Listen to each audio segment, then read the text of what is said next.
Inter মায়ামিতে যোগ দেওয়ার পর থেকে আমেরিকায় যেন লিওনেল মেসির দ্বিতীয় বাড়ি। আবার মাস দুয়েক পর এই মাটিতেই আর্জেন্টিনার হয়ে খেলবেন বিশ্বকাপ। অথচ নিজের চেনা শহরেই কিনা এবার মামলার আসামি হলেন ফুটবলের খুদে জাদুকর।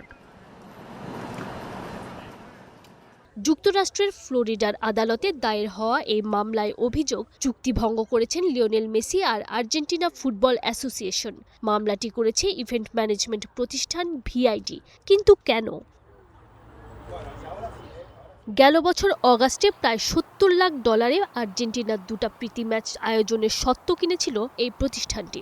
শর্ত ছিল চোট না থাকলে প্রতিটি ম্যাচ অন্তত ৩০ মিনিট করে খেলবেন মেসি। কিন্তু ভেনেজুয়েলার বিপক্ষে ম্যাচে তাকে দেখা যায়নি, বরং মায়ামির হার্ড রক স্টেডিয়ামে ভিআইডির খরচে ভিআইপি সুইটে বসে খেলা দেখেছেন।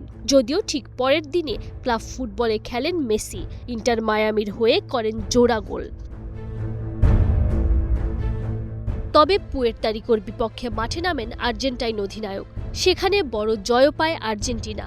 অবশ্য এই ম্যাচ ঘিরেও মামলা হয়েছে। বড় অভিযোগ ভেন্যু পরিবর্তন।